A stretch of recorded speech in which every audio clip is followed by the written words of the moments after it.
Hola à tous. Voilà, nous nous retrouvons pour la partie 2 du thème multiplication des succulentes.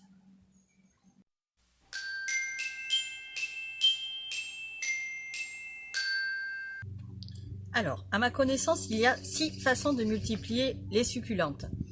Dans la précédente vidéo, j'ai parlé de 4 possibilités, 4 façons. Alors j'ai parlé du semis. Enfin, je l'ai juste évoqué parce que les semis, moi, je n'ai jamais tenté, sauf pour les adénium obésum. Et d'ailleurs, peut-être que je ferai une vidéo à ce sujet-là, puisque j'ai des semis en cours. La deuxième possibilité de multiplication, c'est le prélèvement des rejets. Et là, j'avais donné une astuce pour forcer la succulente à donner plus de bébés qu'elle n'en donne. En tout cas, pour celles qui en donnent peu. La troisième façon de multiplier les succulentes, c'est le bouturage. Donc, on coupe une tige ou une tête. Et la quatrième méthode, c'était la décapitation. Donc, dans cette vidéo, il reste donc 2 autres méthodes. Il s'agit de la multiplication par feuille. Donc, cette méthode, vous la connaissez tous. Et puis, il y a aussi la méthode avec les tiges florales. Donc, on y va. Je vous montre tout ça.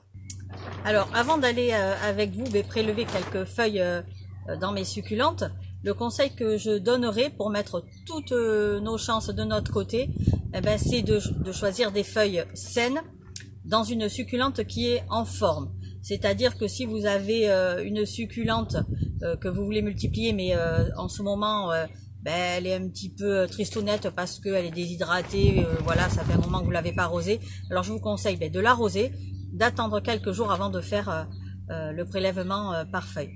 Bon, et maintenant je vous propose d'aller ramasser une demi-douzaine de feuilles pour que je vous montre comment moi je fais la multiplication avec les feuilles. Bon, nous voilà dans une partie de mon jardin et on va faire la pêche aux feuilles ici. Alors, qu'est-ce qu'on va pouvoir prendre?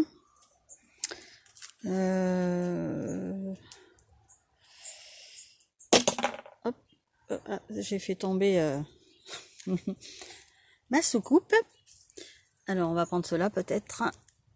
On va prendre quelques feuilles. Ah bah, elle tombe déjà. En voilà une.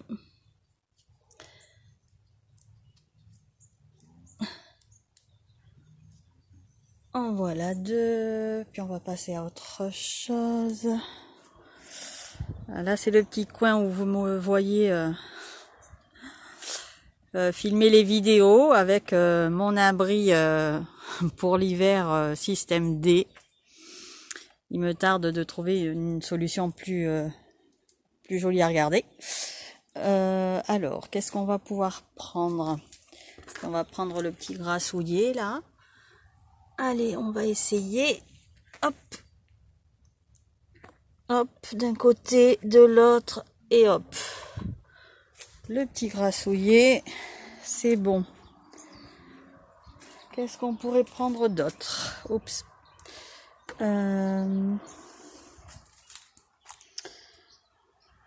Je sais pas.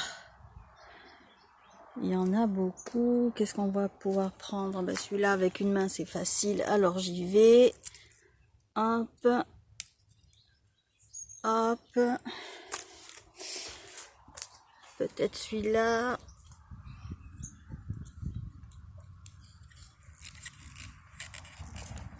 Hop. Oui, c'est bon. Voilà, toutes ces plantes que vous voyez, elles ont passé l'hiver ici. Vous voyez encore les arceaux là, qui me permettent de placer un voile d'hivernage. Hop. Voilà, mais beaucoup de mes succulentes, comme je n'ai plus de place, passent l'hiver dehors. Alors contre la maison, elles reçoivent pas beaucoup d'eau. Et puis donc je place un voile, voire 2 voiles d'hivernage quand il fait vraiment très froid.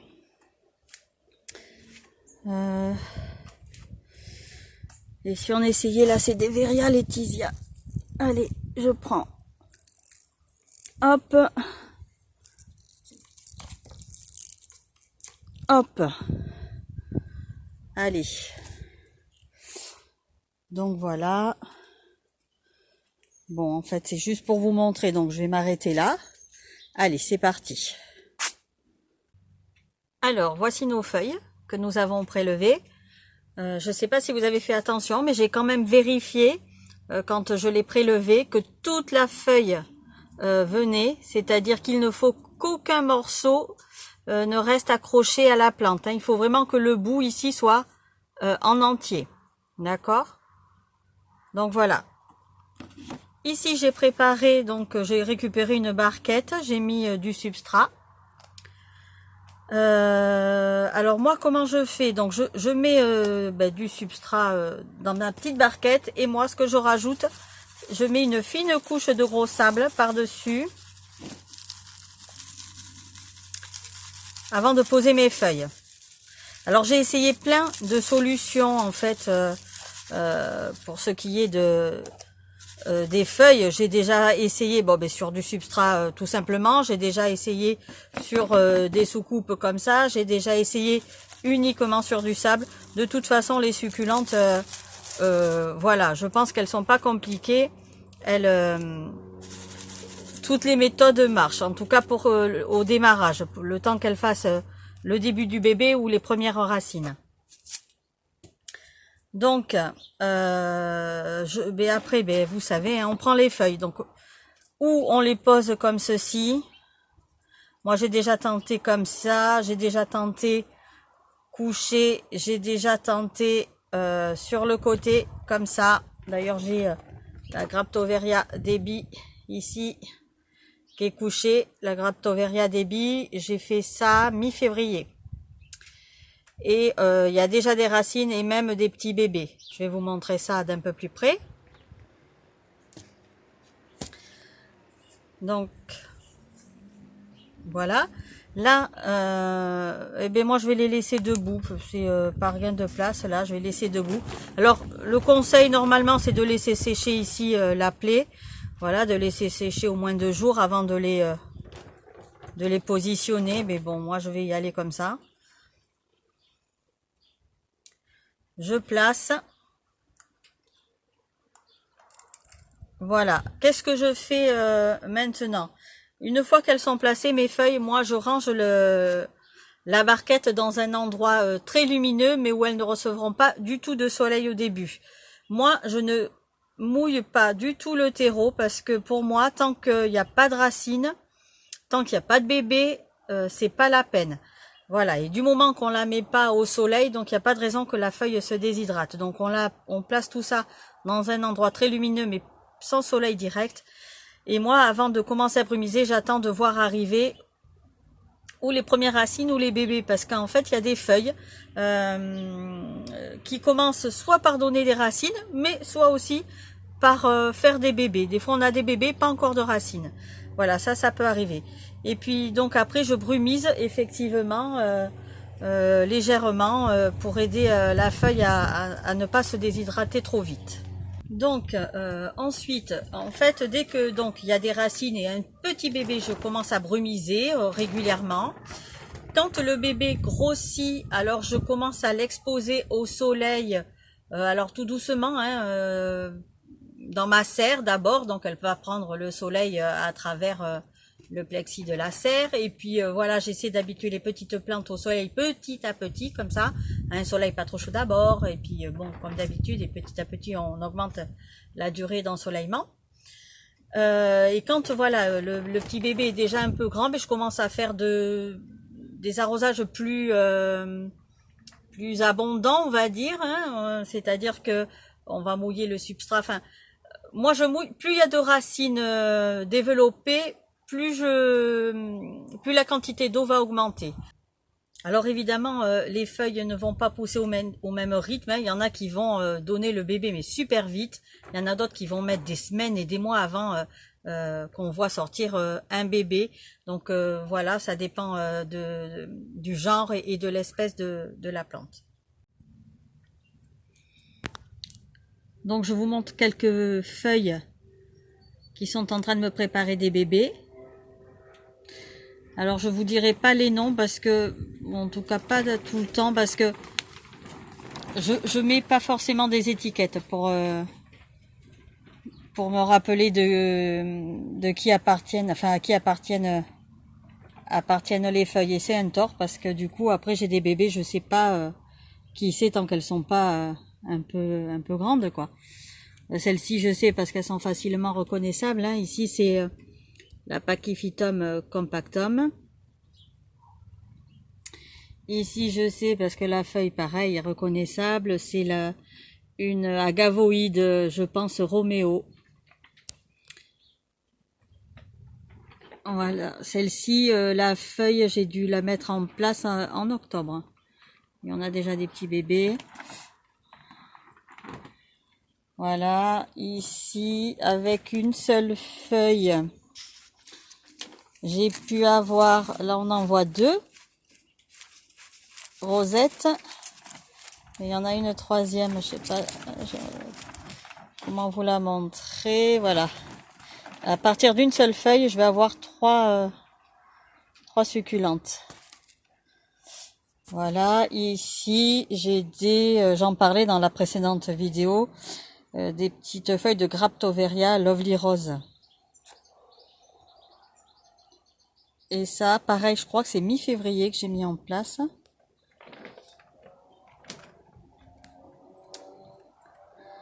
Et ici, j'en ai des plus avancées.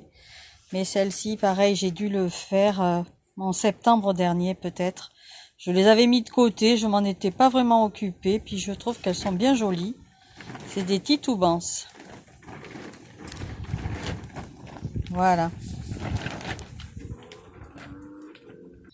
Alors maintenant, est-ce que la multiplication par les feuilles marche avec toutes les succulentes? Eh bien non.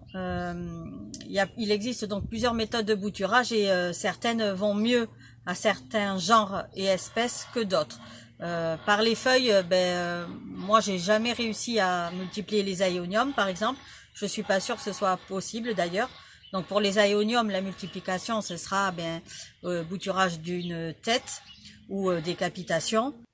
Et après, dans le genre Echeveria, par exemple, même si normalement la multiplication par feuille marche très bien, il y a des espèces pour lesquelles c'est très compliqué, voire ça marche pas. Par exemple, je pense à l'Echeveria mandala. Alors je sais pas si c'est le fait que la feuille soit super grosse, super épaisse, qui est compliqué. Mais moi, en tout cas pour ma part, j'arrive. Elle va faire des racines, la feuille, mais elle fera jamais de bébé. Et en regardant des vidéos de d'autres passionnés de succulentes, j'ai vu que ils disaient la même chose en fait. Certaines succulentes, certaines Echeveria qui deviennent énormes par les feuilles, faire la multiplication, c'est super difficile. C'est pourquoi du coup, la méthode par tige florale devient intéressante. Alors, on peut multiplier nos succulentes par le biais de leur tige florale et on peut le faire de deux façons. Alors, en ce moment, je n'ai pas de succulente avec une tige florale pour pouvoir vous montrer, mais je vais quand même vous expliquer. Et je ferai, dès que j'en aurai l'occasion, une vidéo où je vous montrerai exactement comment faire avec ces tiges florales. Toutefois, voilà, il y a des succulentes avec lesquelles on a du mal, alors pas celle-ci, hein, à faire des multiplications. Celle-ci, elle me fait plein de bébés. Mais elle a, c'était pour vous montrer, elle a la tige florale qui va bien pour que je vous montre comment on peut faire. En fait, donc je vous disais, certaines feuilles de certaines Echeveria ne font pas de bébés. Alors ce qu'on peut faire, c'est quand la tige florale pousse, et il faut que la tige florale soit costaud comme celle-ci. Ici, là, il y a des feuilles, normalement. Alors celle-ci, ça a séché. Voilà, c'est pour ça que je ne peux pas vous le montrer hein, avec celle-ci. Mais ici, il y a des feuilles. Et donc, on prélève ces feuilles. Je crois qu'on appelle ça des bractées sur les tiges florales d'ailleurs. Donc, on récupère les feuilles qui sont là. Et c'est avec ces feuilles là qu'on va multiplier nos succulentes. Ça, c'est la première méthode. Alors, je voudrais vous montrer une succulente sur laquelle j'ai prélevé les bractées, si je me trompe pas. c'est celle-ci. Voilà, une tige florale hyper solide en fait. Et voilà, j'avais prélevé, je sais plus quand, en début d'année aussi. Donc, les feuilles, les bractées qui étaient sur la tige. Là, pour le moment, elles ont juste fait des racines. Il ne s'est rien passé. Je vous montre. Voilà, il ne s'est rien passé. Bah, du coup, elles se sont renversées. Voilà. Donc ça, c'est la première méthode. La deuxième méthode avec les tiges florales, en fait, eh bien, c'est tout simplement donc de prélever la tige florale avec les feuilles qui sont encore dessus, bien évidemment. Alors, je vais baisser la caméra. Hop. Donc, on prélève la tige florale. Alors, ce que j'ai pas dit, même la dernière fois, c'est que à chaque fois qu'on utilise des instruments, il vaut mieux les désinfecter. Surtout, par exemple, quand on a coupé une succulente qui était malade, voilà, toujours désinfecter les instruments avant de les utiliser. Donc, on prélève la tige florale. Alors là, il n'y a pas donc il n'y a pas les bractées, mais on va dire qu'elles sont là, d'accord? On prélève la tige, on coupe la partie haute qui est fleurie, et normalement, quand on prélève d'ailleurs la tige florale, il vaut mieux que les fleurs ne se soient pas encore développées. Donc, on enlève les fleurs, et ensuite on coupe la tige florale en laissant dans chaque morceau quelques feuilles. D'accord? Voilà, alors on fait semblant, d'accord? On coupe. On coupe. Donc on imagine que nous avons des feuilles sur chacune, au moins 3 sur chacune. Et c'est ça qu'on va mettre en terre. On va mettre en terre, bon j'ai pas pris de pot, mais c'est ce qu'on laisse sécher la plaie comme d'habitude plusieurs jours. Et ensuite on vient enterrer dans un substrat. Et ensuite on fait comme avec les feuilles, c'est-à-dire que on les met à l'ombre. Moi j'arrose pas parce que tant qu'il n'y a pas de racines ça ne sert à rien. Et puis on commence à brumiser et on commence à arroser légèrement au bout de quelques jours, au bout d'une dizaine de jours, voilà. Et le temps passant, les racines se développant, les arrosages deviennent de plus en plus copieux. Alors, ce qui doit normalement arriver, c'est que entre les feuilles qui seront restées donc sur les tiges, apparaîtront des bébés. De la même manière que pour la décapitation. Je vous montre un exemple d'une tige florale. C'est prélevé chez une Echeveria Perle Vonenberg. Pardon pour la prononciation. Mais voilà, c'est une tige florale. Et je sais pas si on voit, mais il y a plein de petits bébés qui arrivent. Il y en a entre les feuilles un petit peu. Enfin bon, voilà. Donc c'est pour vous montrer. Par contre, ça fait un moment que je l'ai prélevée. Hein. Je ne sais pas si c'était pas l'été dernier que j'ai prélevé cette feuille. Donc elle a mis son temps quand même. Mais voilà ce que ça donne en fait. Avec le prélèvement de la tige florale. Alors avant de terminer cette vidéo, je voulais vous montrer une succulente qui est un petit peu particulière. En tous les cas, qui va nous montrer un cas bien particulier. Alors, il s'agit de l'Echeveria decora.